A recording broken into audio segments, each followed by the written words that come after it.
भेक्टर्सलाई कसरी एड गर्ने त जियोमेट्रिकली एड गर्ने कि युजुअली हामीले गर्ने 1 + 2 = 3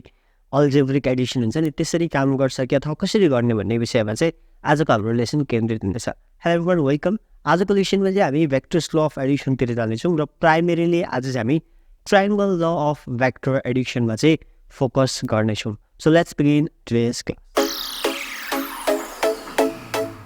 सो भेक्टरलाई चाहिँ नर्मल अल्जेब्रा जसरी a + b = c त्यसरी चाहिँ एड गर्न सकिँदैन है। त्यही भएर यसमा चाहिँ जियोमेट्रिकल कम्पोनेन्ट हुन्छ, जियोमेट्री हेरेर चाहिँ एड गर्न अभियसली सक्छौँ। सो फर्स्टमा आउँछ triangle law of vector addition. Triangle law of vector एडिसनमा चाहिँ के गरिन्छ भन्दाखेरि यदि दुईवटा भेक्टर्स छन् भने तिनीहरूको एडिसनमा चाहिँ कसो गरिन्छ भन्दाखेरि एउटा, दुईवटा र तीनवटा साइड हुन्छ ट्रायङ्गलको। यदि दुईवटा भेक्टर्सले चाहिँ दुईवटा side of a triangle represent गर्छ अर्डरमा भने अर्को रिमेनिङ साइडले चाहिँ अर्कोपट्टिको अर्डरमा चाहिँ त्यसले के डिनोट गर्छ त त्यो अर्कोपट्टि अपोजिट अर्डर भएको जुन अर्को third side of the triangle हुन्छ त्यसले के डिनोट गर्छ त भन्दाखेरि रिजल्टेन्ट भेक्टर भनेर डिनोट गर्ने रहेछ। सो त्यसरी स्टार्ट गर्छौँ हामी। सो भेक्टर ल अफ एडिसनमा फर्स्टमा आउँछ triangle law of vector Edison. यसले के भन्छ भन्दाखेरि if two vectors are represented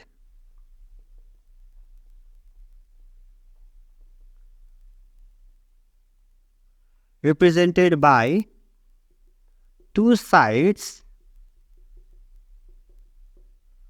of a triangle in an order, then the third side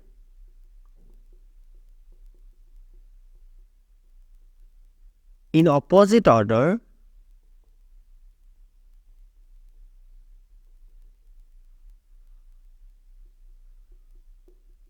represents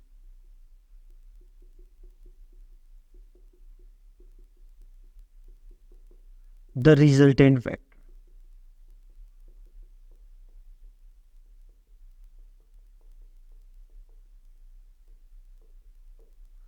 Okay, statement हामीले लेख्यौँ। स्टेटमेन्टमा त हामीले क्लियरली हुनु if two vectors are represented by two sides of a triangle in an order then the third side in opposite order represents the resultant vector. Okay, so statement त भयो। अब यो यसलाई अलिकति एक्सप्लेन गर्दैछौँ अथवा यसलाई इलाबोरेट गरौँ कसरी हुन्छ, यसको रिजल्टेन्टको भ्यालु कति हुन्छ, त्यो कुराहरू चाहिँ अब हामी हेर्नेछौँ है त। सो फर्स्टमा let's try to see some vectors है त। फर इक्जाम्पल यहाँनिर एउटा भेक्टर यस्तो छ, मानिलिउँ एउटा भेक्टर यस्तो छ अनि अर्को भेक्टर चाहिँ अर्को भेक्टर चाहिँ let me try to distinguish it यस्तो छ भने if you are seeing this, एउटा भेक्टर यस्तो छ र अर्को भेक्टर यस्तो छ भने, अथवा यसलाई म ब्लूले गरिदिन्छु, अलिक बोल्ड छ ब्लू। सो यो ए भेक्टर भयो र यो चाहिँ बी भेक्टर भयो है। सो यो ब्ल्याकको चाहिँ के भयो त ए भेक्टर भयो। सो ए भेक्टर र बी भेक्टर छन् यहाँनिर मैले बनाएको छु फिगरमा, एउटा फिगरमा। भने यो दुइटाको रिजल्टेन्ट के हुन्छ अथवा यो दुइटाको एडिसन कसरी गरिन्छ भनेर हामी गर्न खोज्दैछौँ है त। सो यो के गर्छौँ त एउटा ट्रायङ्गल बनाउँछौँ जसले चाहिँ यो दुईवटा भेक्टरलाई के गर्छ त रिप्रेजेन्ट गर्छ, जसको दुईवटा रेगुलर साइड्सले चाहिँ के गर्छ त यो दुईवटालाई रिप्रेजेन्ट गर्छ। म कलर पनि म्याच गर्ने कोसिस गर्दैछु। सो फर्स्टमा चाहिँ यो एउटा भयो, त्यसपछि अर्को कुन भयो त अर्को यो भयो। यसलाई म के गर्छु यहाँ राख्दिनँ, यता सिफ्ट गर्छु। किनभने यो इन एन्ड अर्डर कहाँ छ त इन एन्ड अर्डर, एउटा अर्डरमा राख्न खोजिरहेको छु मैले। सो अर्को चाहिँ यस्तो छ, ठिक छ। सो यस्तो छ, यो दुईवटालाई मैले त्यहाँनिर रिप्रेजेन्ट गरिदिएँ है त। सो यो दुईवटालाई त्यहाँनिर, अब यो दुईवटा बिचको एङ्गल त के हुन्छ, यहाँ हुन्छ एङ्गल त होइन, यहाँ हुन्छ, त्यो गरौँला। अब अर्को चाहिँ यो अर्डर सक्यो, सो यहाँबाट अर्को लाने। सो रिजल्टेन्ट चाहिँ यहाँबाट यहाँ। सो यस्तो यो एउटा ट्रायङ्गल भयो है, ठिक छ। अब यो दुईवटा बिचको के छ त एउटा यहाँनिर नर्मल ड्र गर्छु म यहाँनिर। सो यहाँनिर एउटा एङ्गल थीटा, ठिक छ, यो यहाँ मैले देखाएको छु। सो रिजल्टेन्टको डिरेक्सनको लागि चाहिँ म यहाँ फाइ भनेर राखिरहन्छु, पछि युज गरौँला नगरौँला। यसलाई म लेबलिङ गरिदिन्छु। हाम्रो जुन ट्रायङ्गल छ त्यो भनेको यो ओ अनि यसलाई पी यो क्यू भयो होइन, अनि त्यसपछि यो नर्मल भएको कारणले मैले यहाँ एन लेखिदिएँ है त ठिक छ सो यो फिगर ए यो फिगर बी भयो यो भेक्टर ए भेक्टर भयो अनि यतापट्टिको अर्को भेक्टर चाहिँ के छ हाम्रो स्मल बी भेक्टर ठिक छ सो यसरी चाहिँ मैले डायग्राममा रिप्रेजेन्ट गर्न खोजेको छु यो दुईटा भेक्टर छ हामीसँग ए भेक्टर र बी भेक्टर तिनीहरू बिचको एङ्गल थेटा हो है यो होइन नि फेरि यो थेटा हो है थेटा हो त्यो चाहिँ रिजल्टेन्टको डिरेक्सन हेर्नलाई चाहिँ यो मैले फाइ अहिले डिनोट गरिरहेको डोन्ट बी कन्फ्युज थेटा हो र त्यसलाई मैले रेगुलर साइड है त इन एन्ड अर्डर यो एउटा भयो यो टेल यसरी एन्ड गरेर एउटा अर्डरमा राखेको छु सो यहीँदेखि यता नआएर यो यता गर्ने यो चाहिँ के हो त रिजल्टेन्ट हो त्यसलाई म क्यापिटल आरले डिनोट गरिहेर्छु सो रिजल्टेन्ट सो यसरी चाहिँ मैले जियोमेट्रिकल्ली त्यसलाई देखाएको छु अब यसलाई एड गरौँ यसलाई एड गरेर हेरौँ आरको भ्यालु कति हुन्छ त रिजल्टेन्टको भ्याक्टर रिजल्टेन्टको भ्यालु कति हुन्छ त भन्दाखेरि so what we can do is अब रिजल्टेन्ट भनेको क्यापिटल आर है त so now capital R vector ठिक छ क्यापिटल आर भेक्टर भनेको के हो त रिजल्टेन्ट भेक्टर है त्यो भनेको त के हुनु पऱ्यो vector A plus vector B हुनु पऱ्यो हेर्नु यहाँ भेक्टर साइन नै छ है don't be confusing algebraically add गरेर छैन भने मैले भेक्टर मात्रै देखाइरहेको छु यो दुइटाको सम भनेको हाम्रो रिजल्टेन्ट हुनु पऱ्यो ठिक छ यति हुनु पऱ्यो नाउ लेट्स सी जियोमेट्रिकल अब जियोमेट्रिकली हेरौँ त सो जियोमेट्रिकली हेर्दाखेरि यो एउटा ट्रायङ्गल हो ओपिक्यू एउटा ट्रायङ्गल हो होइन तर ओएनक्यू पनि त एउटा ट्रायङ्गल हो यदि हामीले ओएनक्यू ट्रायङ्गल हेऱ्यौँ भने यो त राइट एङ्गल ट्रायङ्गल हो किनकि यहाँ एङ्गल त कति छ 90 डिग्री छ सो यो राइट एङ्गल ट्रायङ्गल हो र राइट एङ्गल ट्रायङ्गलको त पाइथागोरस थ्योरम हामीसँग छ होइन सो त्यो लाएर हेरौँ न त के हुने रहेछ so let's see that in triangle in right angle triangle कुन छ त ओ अनि त्यसपछि एन अनि क्यू ओएनक्यूमा चाहिँ के हुन्छ भन्दाखेरि के हुन्छ P square plus B square equals to H square हुन्छ सो आर यो ओक्यूको square is equals to U plus U होइन स्क्वायरमा है ओएनको स्क्वायर प्लस एनक्यूको स्क्वायर ठिक छ यहाँसम्म देखिरहेछ सो यो के हो त पाइथागोरस ल मात्रै लगाएको है राइट एङ्गल ट्रायङ्गलको भएको कारणले पाइथागोरस थ्योरम है अरू केही गरेको छैन यहाँनिर यति गऱ्यो है अब ओकी भनेको आर हो सो त्यसलाई आरै लेख्दा पनि केही फरक परेन आर स्क्वायर अब भेक्टरको स्क्वायर भनेको के हुन्छ त्यहाँनिरबाट भेक्टर साइड हटाएर लेख्ने गरिन्छ होइन यो आर भेक्टर छ आर भेक्टर स्क्वायर भनेको म्याग्निट्युड अफ आर स्क्वायर भयो त्यो स्केलर भयो इक्वल्स टु यो के छ त ओएन स्क्वायर ओएन भनेको यहाँदेखि यहाँसम्म छ भनेपछि ओपी प्लस पिएन लेख्न सकिन्छ त्यसलाई सो के लेख्ने त ओपी प्लस पिएनको होल स्क्वायर प्लस एनक्यूको होल स्क्वायर गर्न सकिने रहेछ ठिक छ ओपी प्लस पिएन प्लस एनक्यूको होल स्क्वायर गर्न सकिने रहेछ ठिक छ त्यस्तै अर आर स्क्वायरलाई हामी कसरी पनि लेख्न सक्दैछौँ ओपी भनेको के हो A vector small a vector हो small a vector plus PN हो यो पिएनको त अहिले केही पनि हामीलाई थाहा छैन सो पिएनको होल स्क्वायर प्लस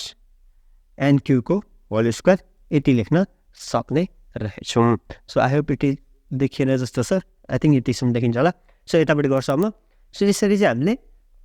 एउटा निकाल्दैछौँ ठिक छ यहाँसम्म पुगेको छौँ यो ए हो क्यू होइन अब यसलाई फेरि यतापट्टि गरौँ so as you can see R square यहाँदेखि देखिन्छ होला यो देखिन्छ R square is equals to A vector को स्क्वायर गरौँ equals to A square plus 2 into A vector अनि PN into PN cross PN भयो होइन 2a क्रस पिएन अथवा मल्टिप्लाई पिएन प्लस पिएनको स्क्वायर प्लस एनक्यूको स्क्वायर ल एनक्यूको स्क्वायर यतिसम्म गऱ्यौँ ल यसलाई एउटा इक्वेसनको रूपमा लेखिदिन्छौँ है सो यो कति भयो भन्दाखेरि मानिलिउँ यो एउटा इक्वेसन हो यो एउटा इक्वेसन सो यसलाई इक्वेसन नम्बर 1 राखिदिउँ यसलाई इक्वेसन नम्बर 2 मैले राखिदिएको छु है त त्यहाँ पुग्नु पिएन र एनक्यूलाई त हामीले रिप्रेजेन्ट गरिसकेको छैनौँ यहाँनिर एक्सप्रेस गरिसकेको छौँ भेक्टरमा होइन हाम्रो भेक्टर जुन एडिसन ए र बी छ त्यसमा एक्सप्रेस गरेको छैनौँ सो त्यसको लागि हामी के हेर्छौँ पिएन र एनक्यू भएको सानो ट्रायङ्गललाई हेर्छौँ पिएनक्यू इन ट्रायङ्गल पिएनक्यू इन ट्रायङ्गल त्यो पनि राइट एङ्गल ट्रायङ्गल हो P and Q. सो अब त्यहाँनिर हामी साइन थीटा र कस थीटाको भ्यालु एक्सप्रेस गर्नु खोज्छौँ है त सो फर्स्टमा साइन थीटा हेरौँ so sine theta equals to के हुन्छ त some people have so perpendicular र हाइपोटेन्युसलाई हेर्नु पर्यो सम पिपल भनेको एनक्यू डिभाइडेड बाई हाइपोटेन्युस भनेको पिक्यू ठिक छ भनेपछि कसरी लेख्न सकिन्छ NQ divided by be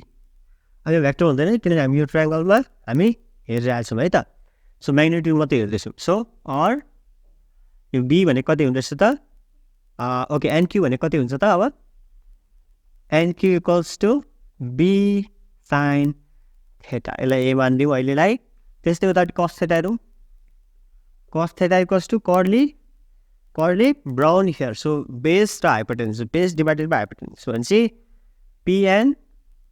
divided by PQ PN भनेको पिएन नै भयो र पिक्यू भनेको त बी हो होइन सो बी अर के हुनुभयो यहाँ फेरि अर पिएन इक्वल्स टु बी कस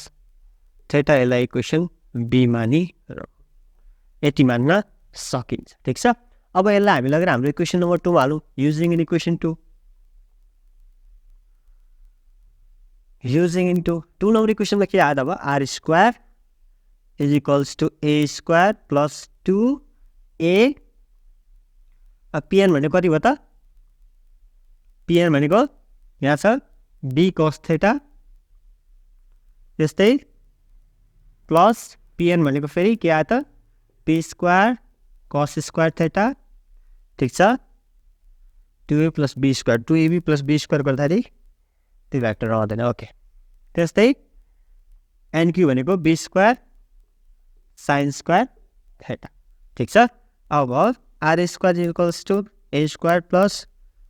2ab cos theta plus B square ब्र्याकेटमा के रह्यो त cos square theta plus sine square theta अब यो भनेको त कति हो त 1 हो त्यो भएको कारणले कति आउँछ अब मैले आर लेख्दै स्क्वायर रुटमा A square plus 2ab cos theta plus B square so this is the resultant यसरी चाहिँ हामीले resultant of two vectors by using के युज गरेर vectors law of addition use गरेर हुन्छ सो रिजल्टेन्टको एङ्गल कति हुन्छ त द एङ्गल अफ रिजल्टेन्ट यहाँ हेर्नु त यो फिगरमा यो थीटा भनेको त भेक्टर दुईवटा भेक्टर बिचको रिजल्टेन्ट सरी एङ्गल हो अब रिजल्टेन्टको एङ्गल त यो फाइ हो रिजल्टेन्टको रिफरेन्स एङ्गल त कति हो त फाइ त्यसले निकाल्न हामी के गर्छौँ त tan phi युज गर्छौँ so tan phi equals to turn permanently black permanently भनेको यही भयो एनक्यू ब्ल्याक भनेको बेस सो ओएन